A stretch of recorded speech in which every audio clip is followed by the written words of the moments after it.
প্রথম ওয়ানডেতে দাপুটে টাইগাররা ওয়ানডে খেলতে এসে বাঘের আঁচড়ে পাকিস্তান দিশেহারা।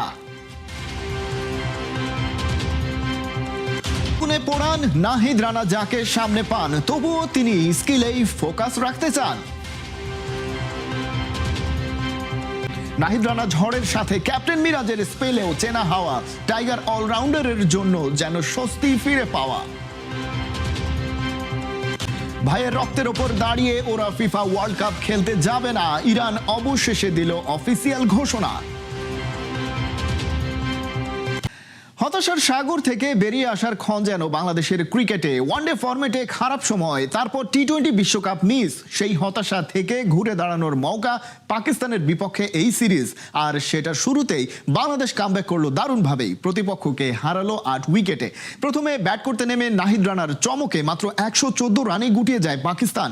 বাংলাদেশ সেই টার্গেট চেস করে 209 বলে বাকি থাকতেই। রিপোর্টে বিস্তারিত। ক্রিকেটের গ্যালারিকে সাক্ষী রেখে বলটা হাতে নিয়ে মাঠ ছেড়ে বেরিয়ে আসছেন নাহিদ রানা, বাংলাদেশের সুপার এক্সপ্রেস বোলার। এই মিরপুরের মাঠেই ওয়ানডে ফরম্যাটে করে ফেলবেন নিজের সেরা স্পেল, সেটা কে জানতো। তাই তো এই স্পেশাল টাইমে রানাকে মনে হচ্ছিল গ্রিক পুরাণ থেকে উঠে আসা কোনো এক দেবতা যেন। তবে পাকিস্তানের ব্যাটারদের কাছে ঠিক দেবতা নয়, নাহিদ রানা যেন হয়ে উঠেছিলেন সাক্ষাৎ যমদূত। হোম টিমের ক্যাপ্টেন মেহেদী মিরাজ টস জিতে প্রথমে ব্যাট করতে পাঠিয়েছিলেন পাকিস্তানকে। মজার বিষয়, ম্যান ইন গ্রিনদের দুই ওপেনার সাহিবজাদা ফারহান আর মাজ সাদাকাত শুরুটা ভালোই করেছিলেন, কিন্তু তারপরেই নাহিদ রানাকে বল করতে আনলেন ক্যাপ্টেন মিরাজ। ইনিংসের 10ম ওভারে টি-20 বিশ্বকাপে দারুণ এক সিজন কাটিয়ে আসা ফারহান যেন চোখে দেখলেন সর্ষে ফুল। পাওয়ার প্লের শেষ বলে আউট হলেন 38 বলে 27 রান করে, ভাঙে ওদের 41 রানের ওপেনিং জুটি। শামিল হোসেনকেও তারপর তুলে নেন রানা তার এক্সট্রা পেস দিয়ে। তারপর মাজ সাদাকাতকে ফিরিয়েছেন দারুণ এক শর্ট বলে, তার ব্যাটে আসে 28 বলে 18 রান। 16 নম্বর ওভারে ফিরে এসে অ্যাবসলুট বিউটিফুল সাকার বলে তুলে নেন মোহাম্মদ রিজওয়ানকেও। 20 বলে 10 রান করে ক্রিজে ছিলেন এই উইকেট কিপার ব্যাটার।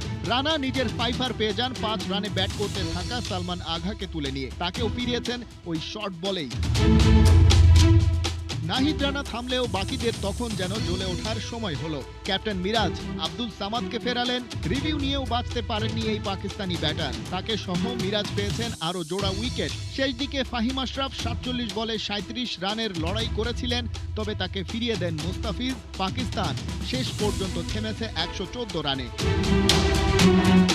জবাব দিতে নেমে শুরুতেই সাইফ হাসানের উইকেট হারিয়ে ধাক্কা খায় টাইগাররা। শাহিন আফ্রিদির বলে 4 রানের নিজের উইকেট হারান। তবে অন্য পাশে রীতিমতো ঝড় বইয়ে দিয়েছিলেন তানজিদ তামিম, তুলে নিয়েছেন ক্যারিয়ারের 5 নম্বর ওয়ানডে 50। শেষ পর্যন্ত অপরাজিত ছিলেন 67 রানে।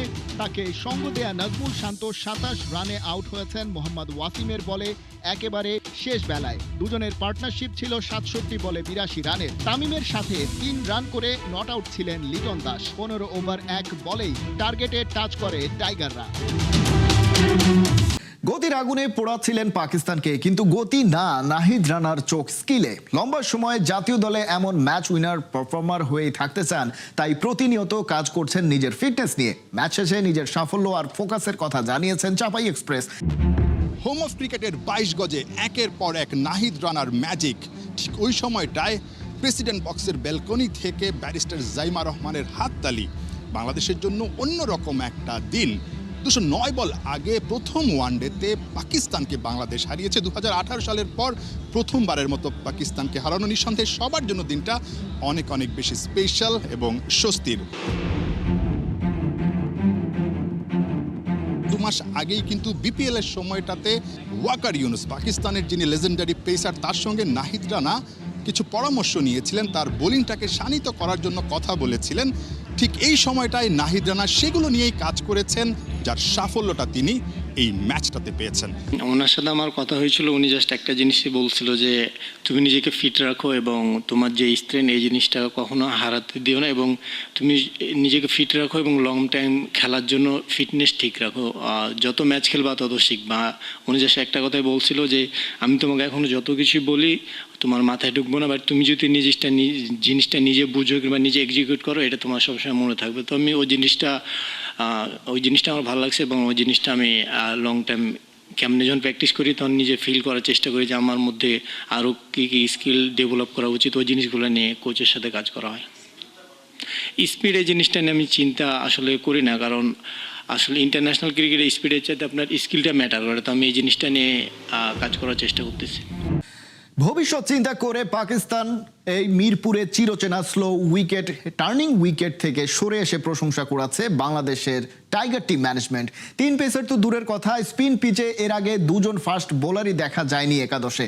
পাকিস্তান সিরিজে পিচের পরিবর্তন থার্ড পেসার হিসেবে নাহিদ রানা সুযোগ পেয়েই করলেন বাজিমাত। ছন্দে ফিরে কাপ্তান মিরাজও স্বস্তিতে। স্বপ্ন নয়, সত্যি মিরাজ নাহিদদের তেলেসমাতি। কে ভেবেছে মিরপুরের পিচেও দেখা যাবে এমন দৃশ্য? ওডিআইতে শর্ট লেগে ফিল্ডার রেখে সাফল্যও মিলল। পজিটিভ অ্যাটাকিং, এজন্য নতুন বাংলাদেশের আবির্ভাব। মিরাজের বুদ্ধিদীপ্ত ক্যাপ্টেন্সি, নাহিদ রানার গতির সাথে aggression, body language attack, Taskin মোস্তাফিজকে পেছনে রেখে শেরি বাংলায় লিডার নাহিদ রানা। তার ফাইফারেই পাকিস্তান দিশেহারা। তানজিম সাকিব, হাসান মাহমুদরা ফিট থাকলে হয়তো স্কোয়াডে নাহিদ রানার জায়গাই হতো না।